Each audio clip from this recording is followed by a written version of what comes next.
Patala fatu watamua le Samoa Entertainment TV mai pia au si mai fafo. O se tala le tamai whanau whaingaronga whawaitai mi Melbourne, Australia. E lima molianga matu iai whao o lima wa fiai le ipo le ulu o manu unu ai fōlinga. Manisi vaenga pōna i vi o lima wa whaina. Na tutu wai leo leo al malo Australia prosecutors ile lato tangi. Ina ia whaafale pui pui le alo Samoa. Na ia iyo e ina molianga matu ya umanai lima. O le neimta upuna amata tō lau lau ilu mol whaamsinonga mau lalo le Magistrate Court mai le lua whelua tasi. Na fuafua wha se ele whaile le whaamsinonga whaitu malo le County Court. Ona o le matu ya umanuanga. Mali patia wha maoni mai le whale mai ma leo leo. O lo tue mo li mauli mta upu pe tai. Na toe talo sanga ina ia tō lau lau pēr le mta upu le whaamsinonga mau lalo. Ona ua wawe ioe le na wha o lima yo na molianga. Ai mai se le tau mawhai ai o lana loia e sefe mai le na molia mai le whaasalanga whaafalpui pui. E ono o atu le fitu tau sanga. Le ungol whaamsinonga pe ona ta ua lana loia e sulvalu masina e ngā lue fuai au unanga lau tele. Whaamalo sia le whai au ana porkalame. Whaafautua whaaltula whono mal so ino langona ina ia suia le Counseling and Psychology Program. Whaasao na toe li tia tu sei soli tu la fono e tono sulvalu masina wana polkalame e mole au onanga lau tele. Whautua inai fo e loyal pa ia male malu le tunu ai maise o tangata Samoa e anga atu i vai tau a so fia vai nga tau apu pol vai nga whaingaru nga wha vai taimina ia mauto o vai e mawole on sai man wha palpale alo ese mai leita ma whai aini nga o yoi ngai mulmuli ane tula ia il whamsinonga. Nisi o tala wa mai ala fono wha altar sanga al komise pulele wha sao i au whingansolo ai i vasa tu tono al Pasifika mai tulangi sefo sa whaia leila tu kuki le so whai le so valo te sema. Ole mta upo au tu e anga al wha sao ina leo au i ai sami o vasa Pasifika ma ave aile minister whai ngā whaivam wha atu anga la au le mali e toa pula tai vau le ua tea fosi shmet ma se vaenga o le au whai ngā rue ngai whai masui o Samoa.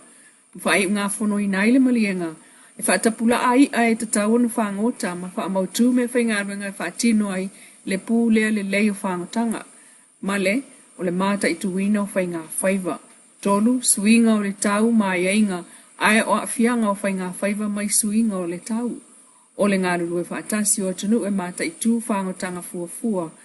Ma le wha o ngā ina o masini wha o na ponei e whaatino ai le mata i tuwina o whai ngā whaiva. Ma ia whai sao o mātu nuu i le saunga le mū o vasa o Pasifika mona a wia. Ua sanga wha amalo sia le whai au ai inga mai le wha ala poptonga o tau mawha laulangi, wha sanga i le wha o ngā waila au e ta pe ai inseti e le au whai wha ato anga al Pasifika. Au fiai ma Samoa. Mauna i ai e le mta ngā ruenga o oa wha anatura ma le sio sio manga. A fianga mai waila au ona e pei o le waila au whanga vao le Paraguay. O le whaatalanoanga e pa u tonu lava. I le whaatulafono ino le vaila au. Ai o ai inga e lima te inai. Le FAO, WHO Guidelines on Pesticide Legislation 2020. I le pepo whaamtalanga ma le ofisa o whaatoanga o ta wai e ui o se tau mawhai se itia soifuanga mal tamau ainga. Ai o le lu i tau lea o le ofenga iai nei. O le whaatontonu ma le mata i tuina o wha mai ma mea o la o awhiai whaatoanga. Isu enga wha mawina le SROS po le ofisa soisu e wha saintisia Samoa o wha iloa mai aile la matia o le soifu o tangata ona o le wha o ngā ma le wha alea tatau o waila au ma lo latou lafua ina. O whai ngā mea alofa le nei vai tau o alo wha anga e a life sosoani tupe le awa ma au iai le wha la poptonga le Pacific Easy Money Transfer le Moana Rental ta ma onga le Coliseo St. Joseph o le valu ma le Kakia Mai Club. E lima lima afe tala le tupe o sa ilinga tu ufa atasi mo le wha moe masan iai il neito sanga. Mo wha mea lo wha atua i le lua lima afe i mapu i whangalele le moto o ta mamtina mātua. Lua lima afe mo le Carmelite Nuns i vai lima. Ma le lima afe mo le Carmelite Nuns le Royal Oak e New Zealand. O sui wha la poptonga na la tau au siake au fia le fionga tua tangaloa au mua ming leng wai. O le Plestene. O le Form 4 St. Joseph's College o le tausanga ta siva valu i Samoa. La whaitele Dani le au pepe o le whailau tusi o le vasenga o le valu St. Joseph. Mauso i New Zealand, ma ngele Daniel a kia o le Samoa Country Manager o le Pacific Easy Money.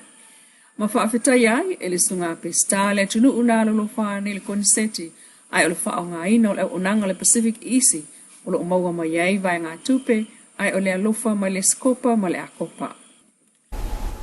E leo le taimi mua lea ua langa ai e le fionga le tamai taipule o le Samoa First Union ia seve o ngā saina a afianga o le maua lalo o tutongi o tangata whainga renga i Samoa ma ia whina wai wa tatau o na sii i le 5 tāla. I le whaataunoanga le sunga seve ma le tātou paanga o paanga tamua i Samoa o ia sauno ai e le o toenga whatia e le tupe maua po o le tutongi o le vaya so le tau o le soifuanga le taiminei. O le 2 tāla tolu sifulu ma le 3 tāla i le itula o lo ofa o ngā e le teleo company e na o se lau mon tupu. Pe na o se lau tāla fo i masene i le vaya so ai a fua i le tau o le pusa mua le wa iei nei o lava i se lau tāla. Ua mana o mia o na whaise fisoia inga mo se si i tanga lofa tangata whainga ruenga pe un sao noa seve. O le isi pe tūlanga o i tangata whainga ruenga tūlanga nei, temi nei. O lo alu pe lunga tau o soifuanga. Ia o lo tū mau pe ale tongi a mata whaatula whono ina i tūla whainga ruenga. E pe o na sila fia o le 2 afe a mata mai la ma le 2 tāla. 2 tāla tolu. Ia o le o tolu tāla le na mata mai le 2 afe 2 sifulu. Ia o temi nei. O lo to e ilo a wa tula fono lo e ilo na sulinga e ta ilua tau sanga mai lo ilo ia o le asona nei ia o se fatata noanga o se faia leo se policy a wale ilo ino o le tongi a matutanga sfanga lo te ilo e foi ni se fatata noanga le anga iluma ai te o le angana o le fatata noanga nei aso ina ia sufi la mona mamanatsu ina ia mawhai e ona whaaleo ina polase tūlanga se tongi tauna pe se tia ia pe tū maua i tūlanga lea wai e temi nei ia o se langona fo ia o lea e tene nanga i mai e i tanga se whaingaluenu wa tauna 5 tāla le tongi a mata whaatula whono ina mo tanga se whaingaluenu o temi nei o se lau kāra kusa mua le kosa mwisa vai o se lau tāra kusa mua ia no mo winga fa pena se la male on tala lo pe vai so ia no mo winga ta se kusa mo vai so a po mo ma to ai ngai le fa ko su